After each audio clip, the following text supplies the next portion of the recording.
Julia Carter coiled her fingers around the cold, wet fur of the trembling creature as the rain pounded down on the empty road. The dog, little more than skin and bones, was barely breathing. Its eyes, filled with fear and exhaustion, flickered open before slipping shut again. The moment was fleeting, but something in those eyes clutched at Julia's heart with an almost supernatural force. The headlights of an approaching truck sliced through the heavy downpour. Time slowed. The massive vehicle, its horn blaring, was only seconds away from flattening the helpless animal. Without thinking, Julia lunged forward, arms outstretched, and scooped the dog into her embrace.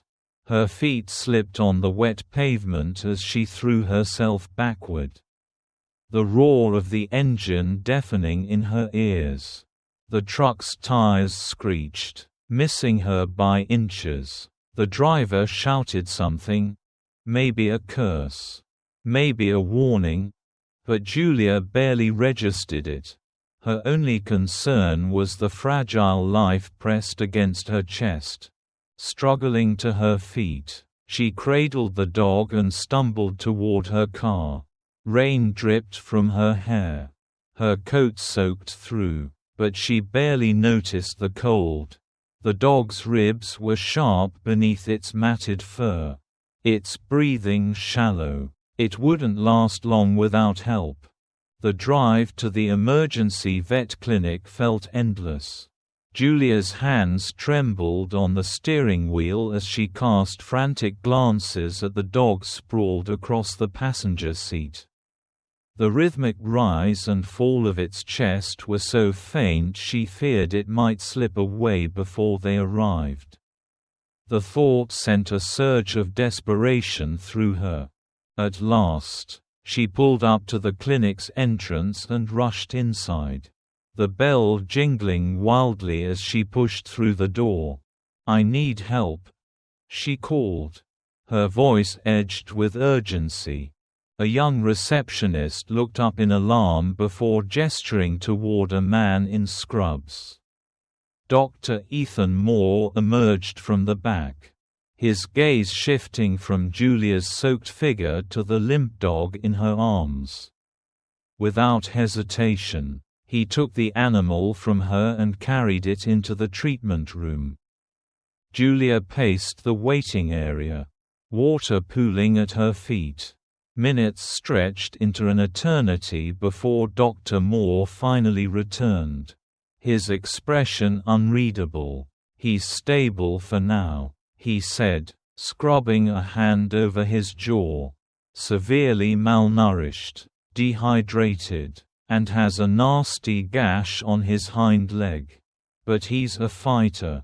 Relief flooded through Julia, but it was short-lived. Dr. Moore hesitated, his brow furrowing as he studied her.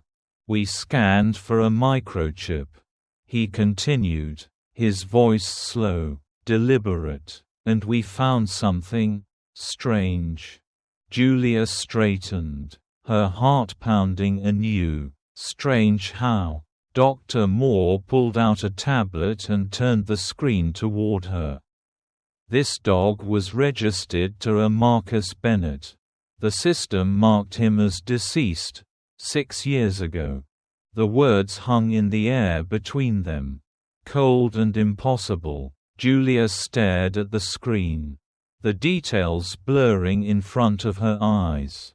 "There must be a mistake," she murmured. "Maybe it's a duplicate record." Dr. Moore shook his head. "Unlikely. The chip is a match. There's no denying it. This dog was officially declared dead." A shiver ran down Julia's spine. She looked toward the treatment room, where the dog lay curled up under a warming blanket.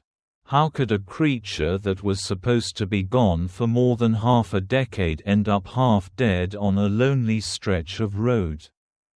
"Who's Marcus Bennett?" she asked. her voice barely above a whisper. Dr. Moore exhaled slowly. He was a wealthy businessman. High profile. His death made the news. His entire family died in a house fire. A chill settled deep in Julia's bones. She had no connection to Marcus Bennett. No reason to be caught up in a mystery tied to a man long dead. But the dog, his dog, had somehow survived. Defying all logic. She swallowed hard. What do we do now? Dr. Moore studied her for a moment before answering. I can notify the authorities. But cases like this, they're complicated. We don't know how or why this dog resurfaced. If you're willing, you could take care of him in the meantime. Julia hesitated. She had never planned on owning a pet.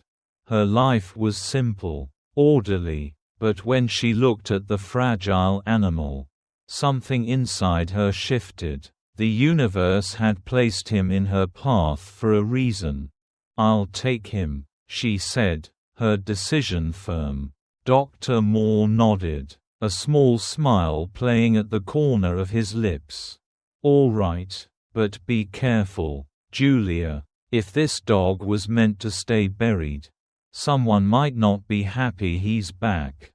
Julia sat in the small waiting room of Dr. Moore's clinic, watching the dog, now resting comfortably, through the glass window of the treatment area. His breathing had steadied, and with a full belly and a warm blanket wrapped around him, he finally looked at peace. She had taken to calling him Ghost, a fitting name, given the eerie circumstances surrounding his sudden reappearance. She was still trying to make sense of everything when the clinic door swung open with a force that rattled the glass. A tall man in a dark coat stepped inside, his sharp gaze scanning the room before landing on Julia. His presence filled the space instantly. There was something commanding about him, though not in an overbearing way. His expression was a mixture of urgency and something else, relief. "Maybe you have my dog," he said, his voice steady but carrying an undercurrent of restrained emotion. Julia tensed. So this was Marcus Bennett, the man who had supposedly lost everything in a tragic fire 6 years ago. The man whose dog had been declared dead. Dr. Moore appeared beside her, arms crossed. "We weren't sure if you'd even be reachable," he said carefully, "but when we found the microchip, your name came up." Marcus nodded, his gaze shifting to the small bundle of fur lying in the treatment room. He exhaled slowly, as if bracing himself before stepping forward. "I never thought I'd see him again," he admitted.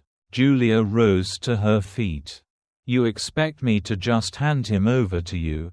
she asked, unable to mask the suspicion in her voice. Marcus turned to her then, truly seeing her for the first time. His brow furrowed slightly. "I don't know who you are," he said, "but if you found him, I owe you my thanks. That dog, his name is Shadow. He's mine." Julia folded her arms. "I don't doubt that, but what I do doubt is whether he'll be safe with you."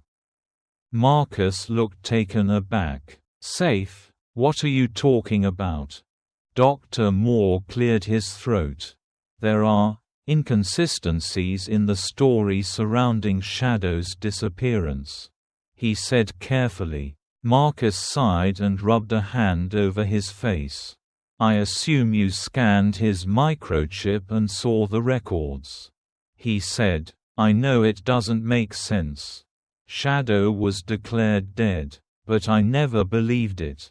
Julia's suspicion didn't ease. Then why was he declared dead? If he was missing, why not just report it that way? Marcus hesitated before answering. Because I wasn't the one who reported it, he said finally. My ex-wife, Vanessa, did. Julia's grip on her arms tightened. Go on. Marcus stepped closer, his voice quieter now, as if the words themselves carried weight. I traveled a lot for work back then. Vanessa and we weren't in the best place. She was the one who took care of Shadow while I was away. Then one day, she told me he had run off. A week later, she told me he was dead. Dr. Moore's expression darkened. Did she tell you how? Marcus shook his head. She didn't give me details. Just that he was gone. I was devastated, but there wasn't much I could do. The fire happened soon after. And I lost everything. I assumed Shadow had been buried in the past along with the rest of my life. Julia studied him, trying to gauge the sincerity behind his words. He looked haunted, but that didn't mean he was telling the whole truth. I don't think you understand what this dog has been through, she said, her voice firm. He was nearly dead when I found him. If I hadn't pulled him out of the road, he wouldn't have made it. Marcus's jaw tightened. And you think I had something to do with that? I don't know what to think, Julia admitted. But I do know that I'm not just going to let him go with you because you say you owned him once. Marcus took a slow breath, considering her words. When he spoke again, his tone was softer. I get it, he said. You don't trust me. Maybe you shouldn't, but I swear to you, I love that dog. If he's alive, if he's here, then I want to make things right. Julia's gaze flickered to Shadow, still curled up beneath his blanket. Could she really deny him a chance to reconnect with his true owner? And yet, her instincts told her that handing him over immediately would be a mistake. She looked back at Marcus. If you really want to prove that you deserve him, then you're going to have to earn his trust again. Marcus's brows lifted slightly. And how do I do that? Julia straightened her shoulders. You come here every day. You spend time with him. Feed him. Show him that you actually care about him. You help him heal. If he starts to recognize you, if he trusts you again, then I'll believe you. A shadow of something like admiration passed through Marcus's eyes. He nodded slowly. All right, he said, I'll do it. Dr. Moore glanced between them before giving a small nod of approval. That actually sounds like a good plan. Given what he's been through. Shadow needs time. Julia felt her chest loosen just a little. Maybe this was the best solution. She wasn't ready to trust Marcus. But she was willing to give him the chance to prove himself. Marcus ran a hand through his hair. Exhaling deeply. Guess I have my work cut out for me. Julia didn't smile, but she gave a small nod. Yes, you do. Shadow had begun to heal, both physically and emotionally, over the past several weeks.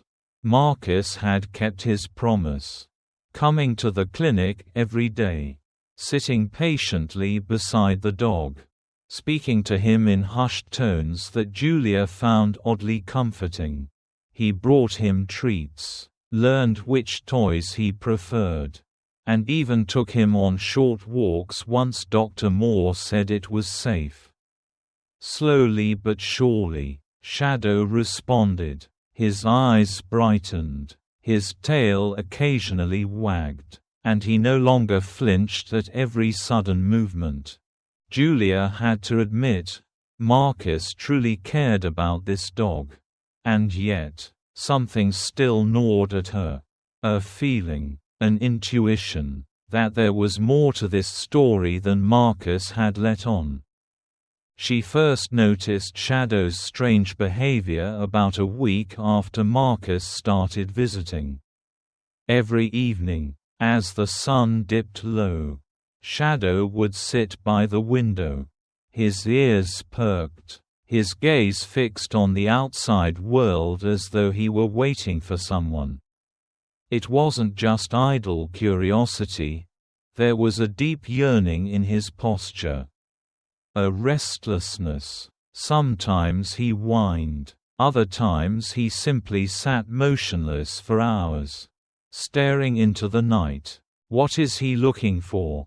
Julia murmured one evening as she watched Shadow assume his usual position by the window.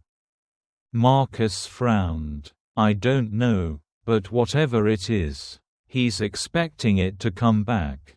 Then came the man.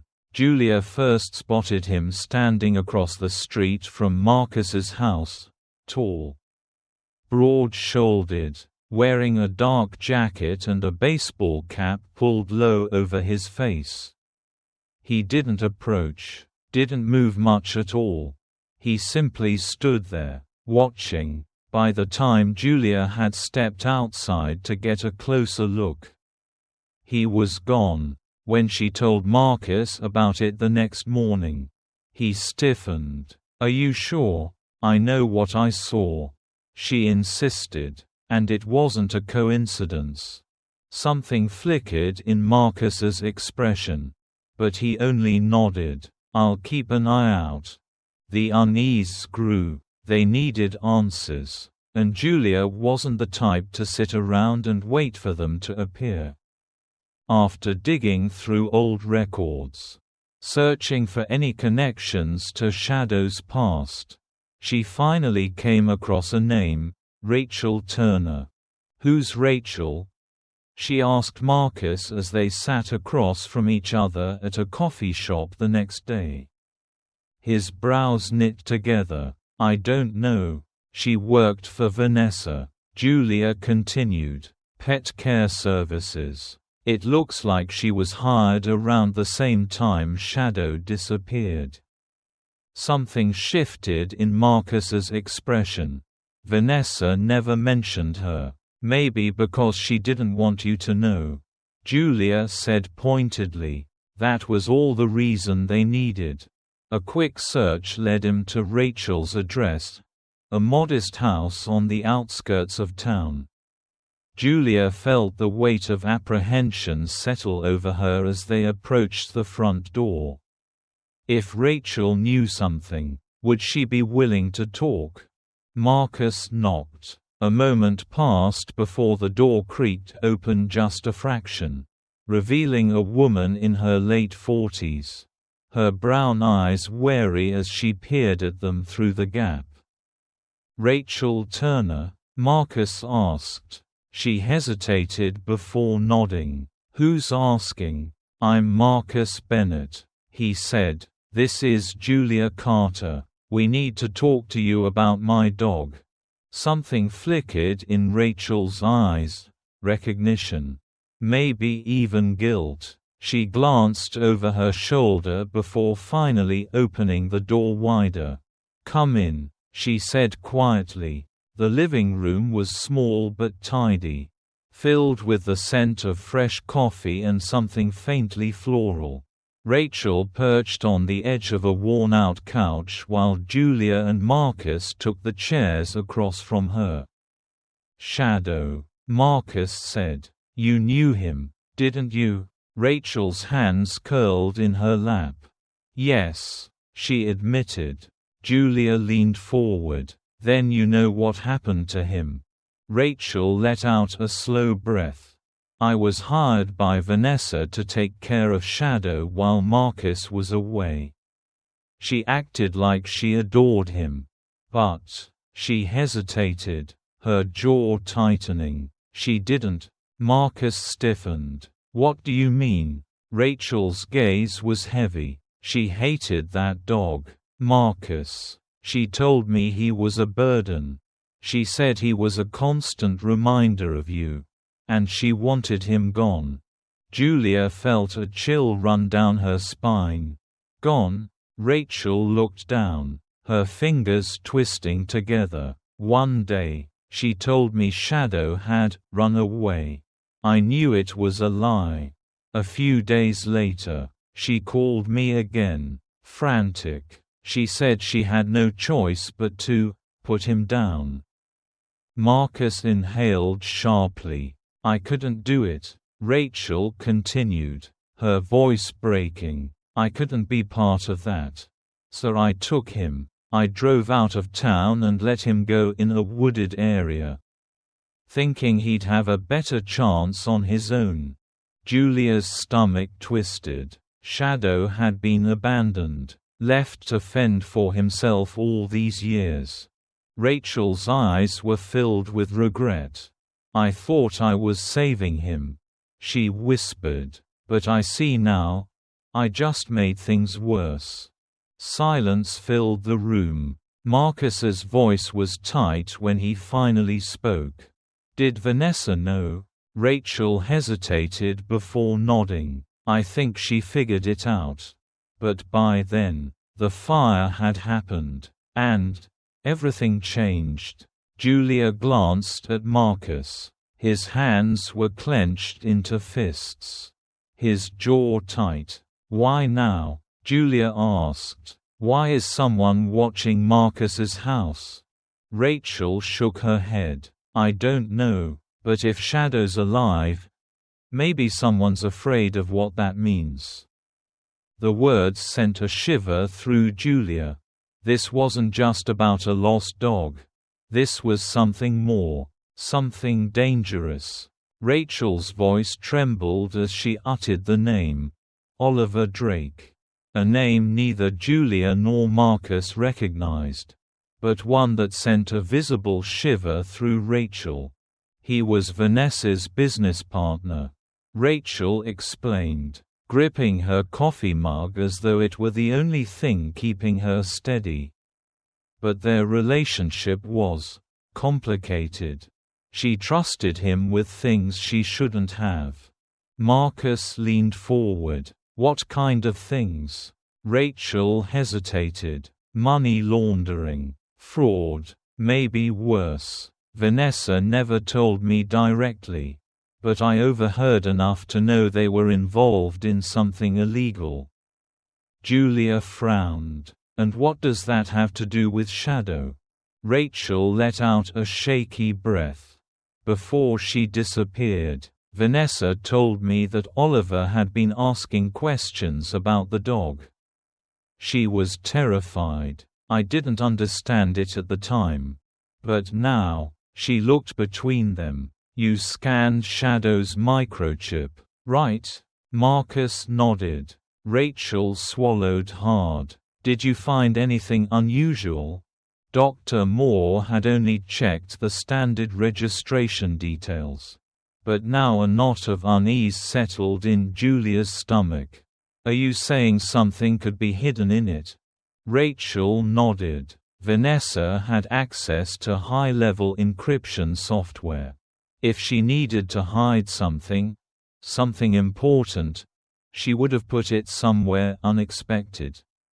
Somewhere no one would think to look. Marcus tensed. You're saying she hid it in Shadow? Rachel exhaled. It's a possibility. And if that's true, Oliver won't stop until he gets him back. A chill ran down Julia's spine. The man watching Marcus's house. Shadow's strange behavior. It all made sense now. Marcus stood abruptly, his expression hard. We need to find Oliver before he finds us. Rachel hesitated, then pulled out her phone. There's one place Vanessa used to meet him when she didn't want anyone to see. An abandoned warehouse near the old docks. If he's still around, that's where he'll be. Julia and Marcus exchanged a look. It was risky, But they had no choice. The docks were eerily silent when they arrived. The salty scent of the ocean mixed with the damp, rotting wood of the abandoned pier. The warehouse loomed in the distance, its rusted exterior illuminated by the dim glow of a single flickering streetlight. "This feels like a trap," Julia muttered, tightening her grip on Shadow's leash. The dog was tense, his ears perked, his eyes scanning the darkness. "It probably is," Marcus admitted, "but we don't have another lead." They approached cautiously, slipping inside through a partially open metal door. The interior was vast, filled with towering shelves of forgotten crates and rusted machinery. Footsteps echoed faintly in the distance. Then, a click. The door slammed shut behind them.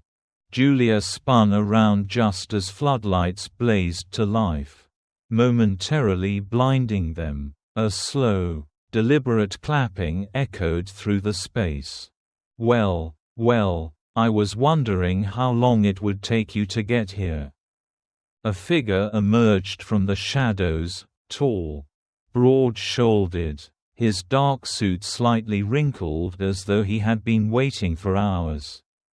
Oliver Drake. Marcus took a step forward, his fists clenched. "What do you want?"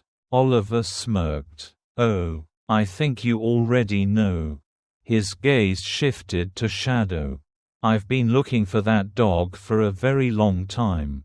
Julia instinctively pulled Shadow closer. "Why?" Oliver sighed dramatically. "You really don't know?" He tsked. Vanessa was always clever, but even I underestimated her. She thought she could outplay me, steal from me and then just disappear. But she made a mistake. She hid something that belonged to me. And now, I want it back. Marcus's jaw tightened. "What's in the microchip?" Oliver's smirk widened. "Smart man. You already know the answer. Don't you? Let's just say it contains a little insurance policy, financial records, offshore accounts, enough evidence to put me away for a very long time."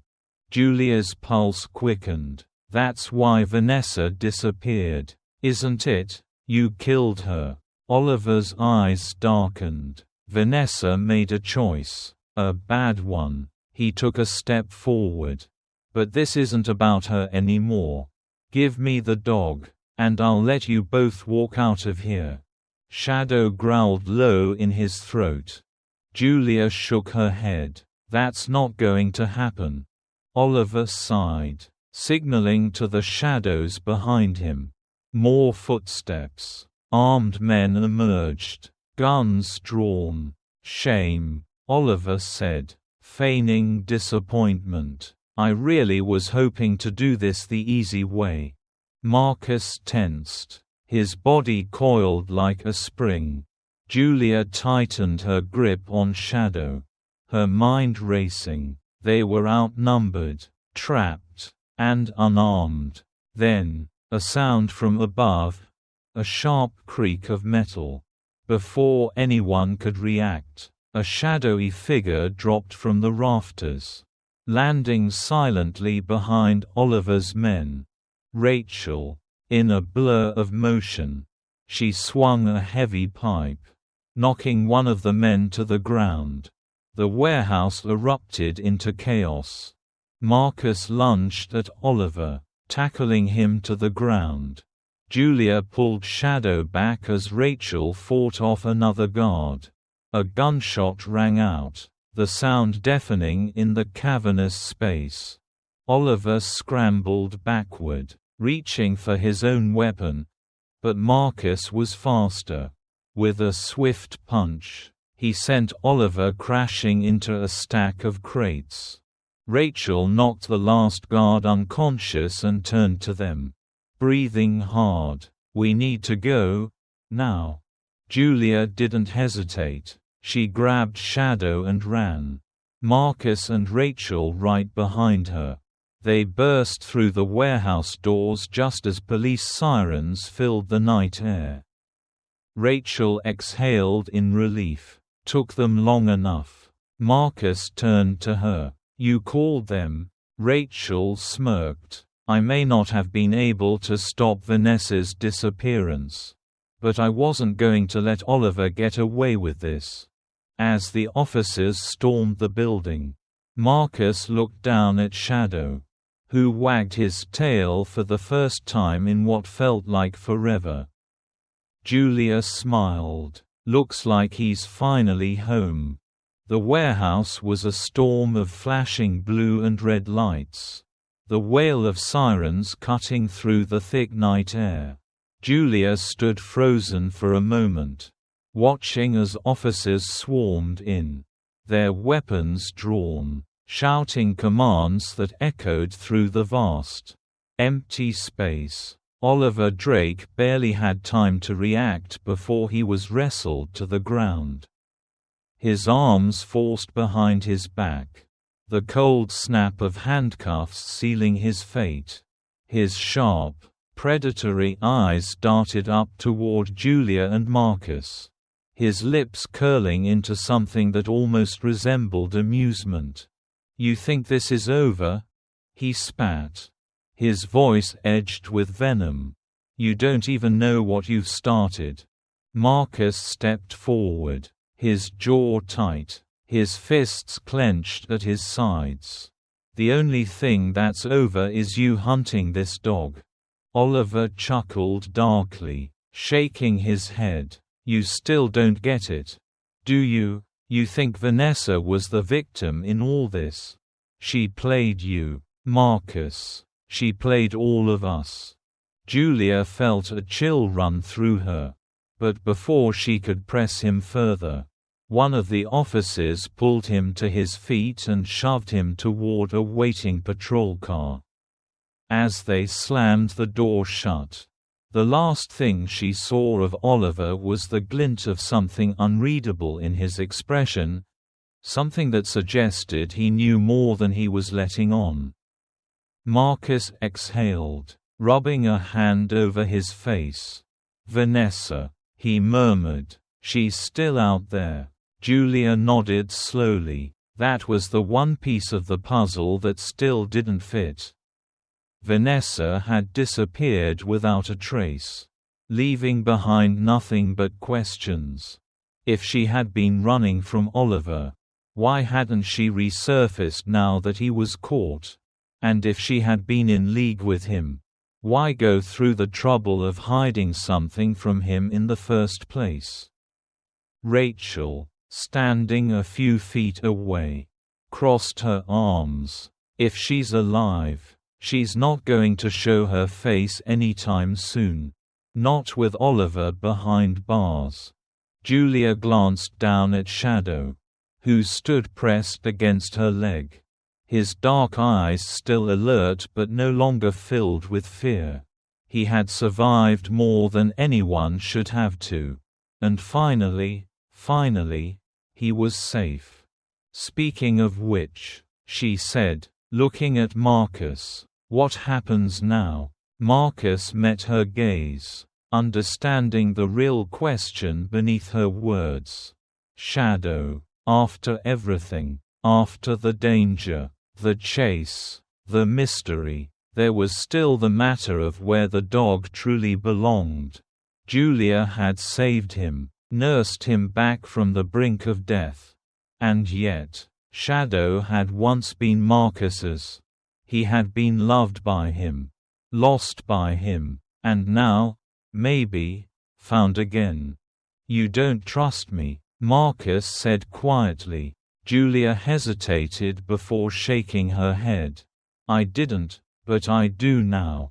She knelt down, running a hand gently along Shadow's back. He leaned into her touch, a soft sigh escaping him. I think you've always been waiting for him, she whispered, even when you didn't know it. Marcus crouched beside her, his hand joining hers in the thick fur. Shadow looked up at him, his eyes searching. Slowly, hesitantly, he lifted his paw and placed it against Marcus's knee. Marcus swallowed hard. "I missed you, boy," he murmured. Julia stood. "He's yours. But if I ever get the sense that he's not safe, I will take him back." Marcus smirked. "Fair enough." Rachel chuckled, shaking her head. "You two are a strange pair."